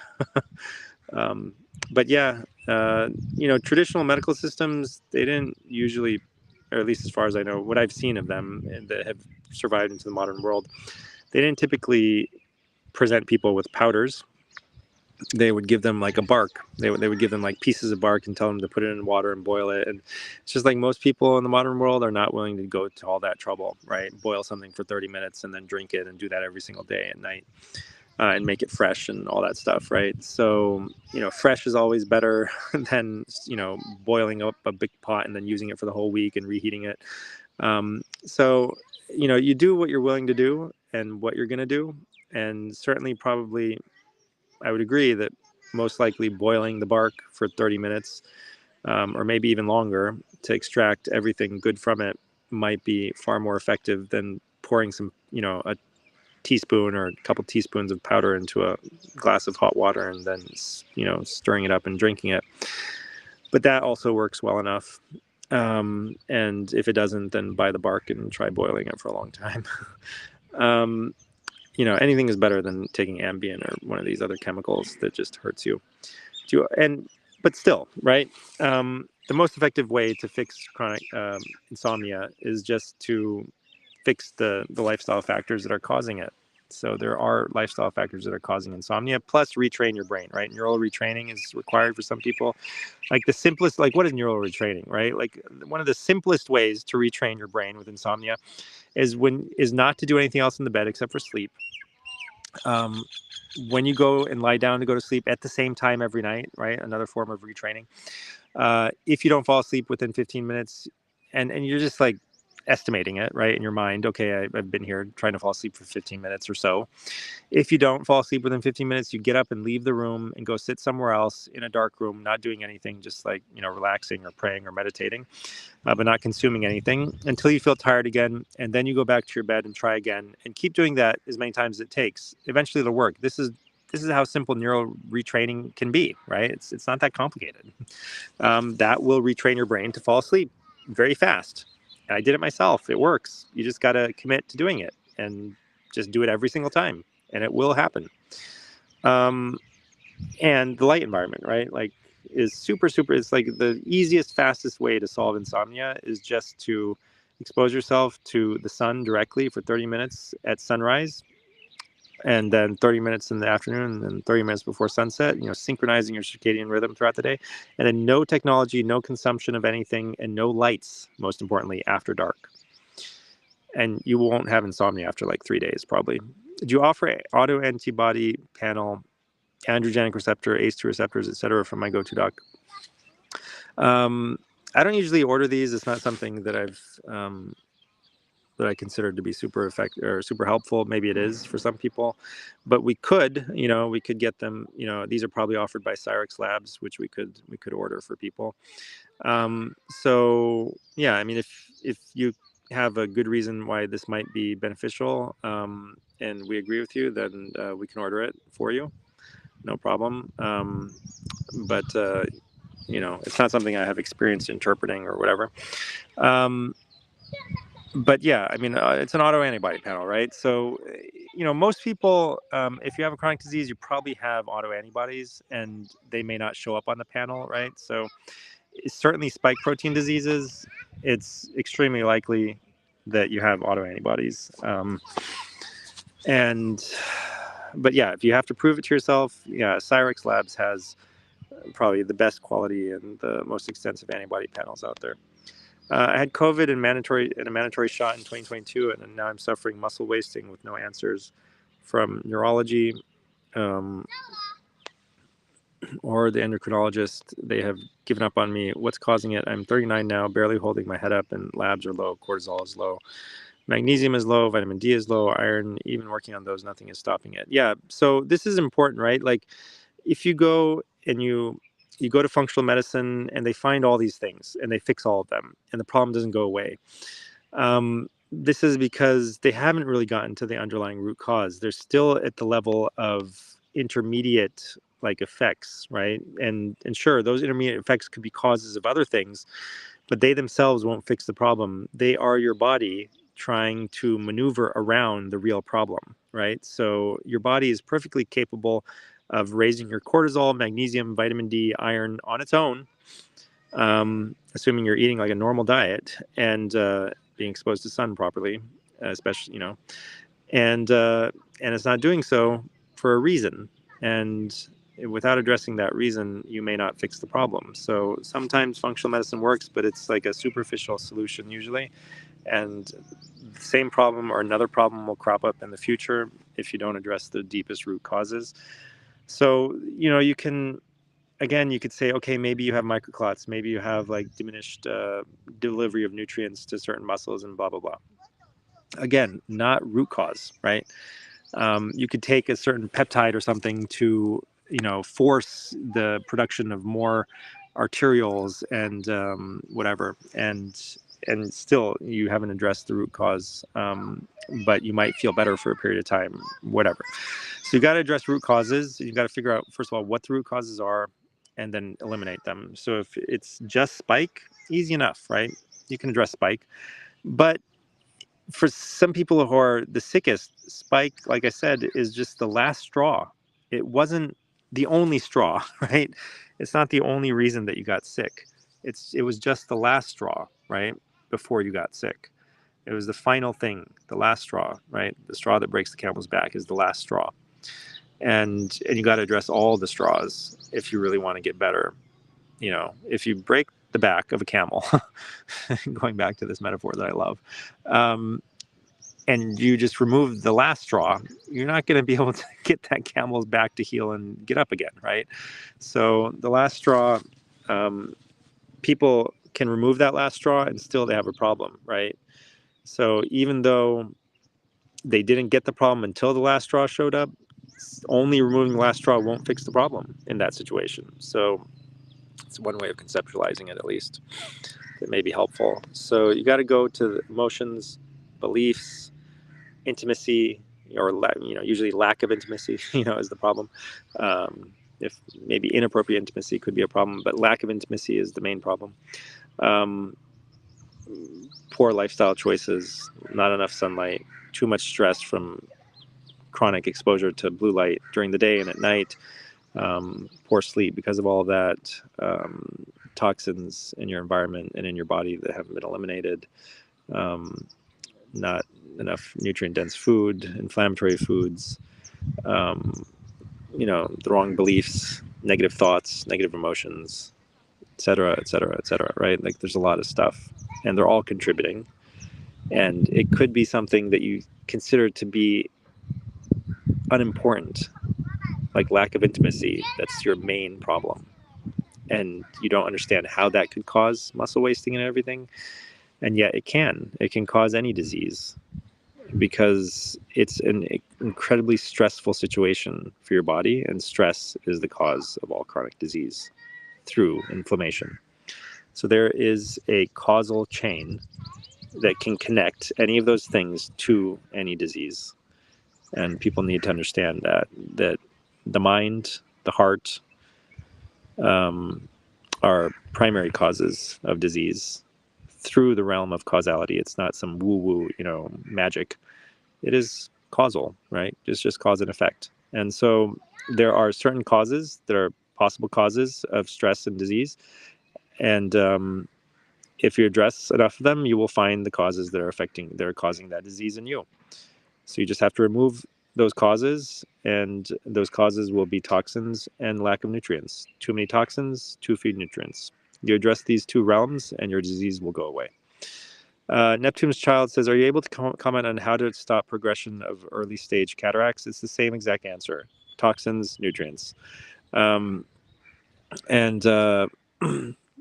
of the nutrients, quote unquote nutrients, is like using a thing for what it's meant to be used for, right? If you don't use your eyes in the way they're meant to be used, they will become weaker over time. If you don't use your muscles, they will become weaker, right? So it's the same for your eyes.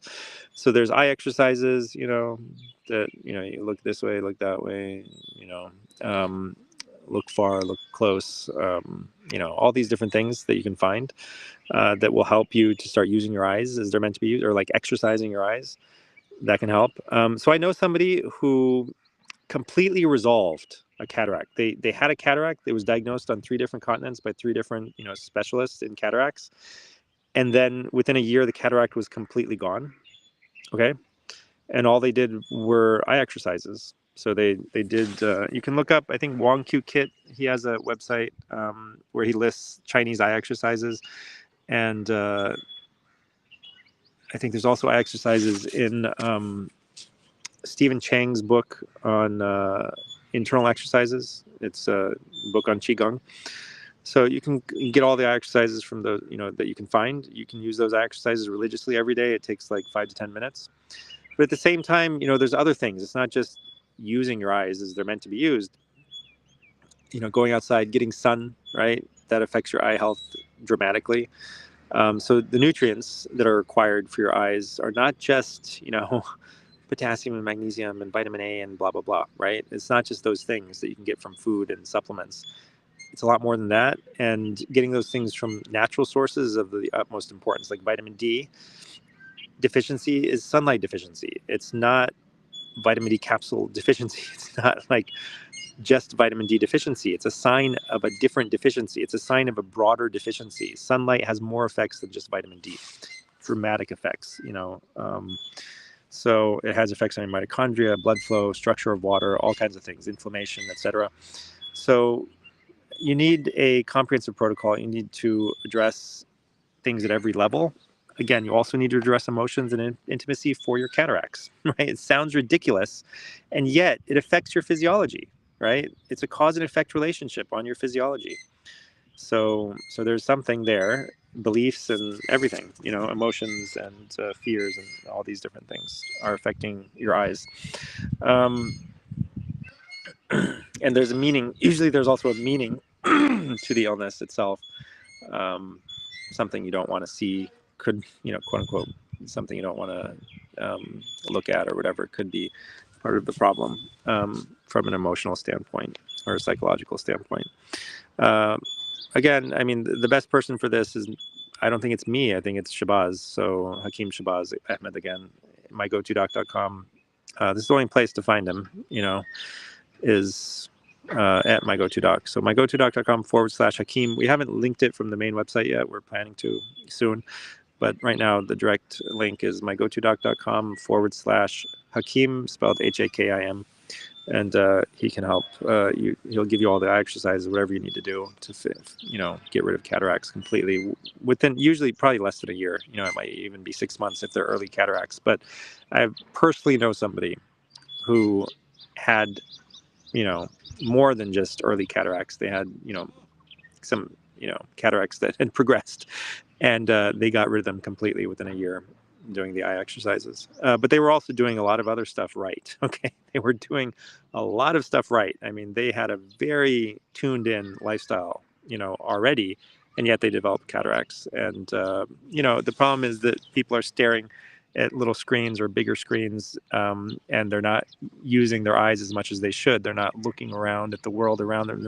Maybe they're not walking enough. When you walk, you tend to scan ahead, left, right.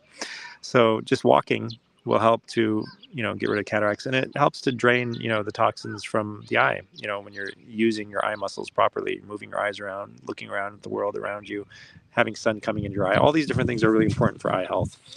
And so it sounds ridiculous. It's not ridiculous. You will get rid of cataracts if you really want to. And you should. Irish Marine says, I was looking up some things about tinnitus, and it said that many drugs can cause tinnitus, including aspirin and hydroxychloroquine. Yeah. Is it possible taking detox for too long could cause it? I'm not sure if you're talking about the detox supplement. But yeah, I think that taking anything for too long will cause problems for people. And those problems may not be predictable based on just looking up side effect profiles and side effect lists online. So all of these things should be seen as short-term, like a short-term bridge to healing, right? So you shouldn't be taking turmeric, even though it's a natural substance, for the rest of your life. I don't think. I mean, maybe there's some things that are, have, traditionally been used as like a very, very safe. Like there are some herbs that are much safer than other herbs for long-term use. So there are some things that might be a tonic that somebody could take, for an extended period of time. But those things are few and far between. So you need to talk to somebody who has experience with those herbs before deciding to take something for like years at a time. And the same goes for things like ivermectin, right? Like I've always told people that, just because we don't have any data to show, that long-term use of ivermectin is harmful, I think that, long-term use of anything is going to be likely harmful. So you need to fix things the way they should be fixed, right? Which means addressing the root causes yourself. And these other things are tools to help your body to rapidly address the root causes, but they're not meant to be used forever. You still have to, like your body needs to get to the point where it can itself stay healthy in a balanced way just by eating food, right? And yeah, so like mega doses of turmeric long term are the problem, not turmeric itself, right? Like turmeric is just a food. It's like an ingredient in food, right? So using it at those levels, right? Like small amounts in food for long periods of time, certainly beneficial, right? Um, and other things, right? Dandelion, right? You can use it as like a digestive aid, but like we're talking about much smaller doses than what people are taking for their kind of therapeutic effects to be felt immediately. So things when they're taking long term, if they're taking at low doses long term, they're far safer when they're basically used as food, right? Like let medicine be thy food. That's the thing. It's like you could say it also like um, I mean, basically, that's like one of the things that it means. It doesn't just mean that like food should be medicine for you. It means that like the things that you're taking as medicine should actually be taken more like food instead of the way that pharmaceutical companies give them, right? In these mega doses, super concentrated doses. That's not going to be healthy. So if you look at it, if you use them more as foods, where they're not mega doses, they're just like small doses for long periods of time, that's going to be far more effective and safe and not harmful. So yeah, overdoing anything for too long can cause problems. Can you take ivermectin with benzodiazepines? Yeah, that's there's no contraindication there. There shouldn't be any issues for most people. Do everything carefully and try it out on yourself and see how you respond. All right, so I think that is about it. There's some comments here. I'll read through them.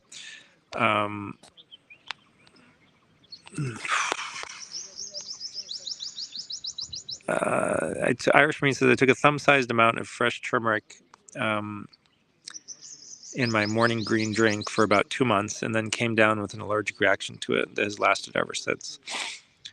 Yep. Yeah. So that's yeah. So that's a lot of turmeric, right? Yeah. Yeah.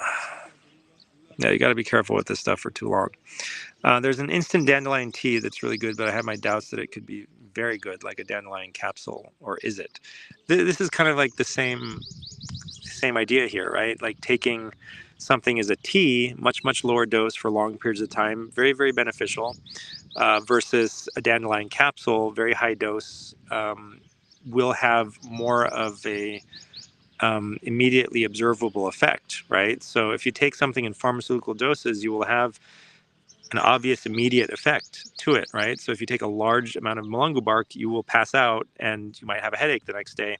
If you take a small amount of mulungu bark every day for a month, maybe you won't find that your sleep gets better immediately, but over time, if you're tracking it properly, you will find that you're able to go to sleep. So yeah, this is a really important point. I'm glad that we got to it. Yeah. All right. LabCorp spike antibody level is easy to order. Costs $79. I did mine in December, and my level was 32.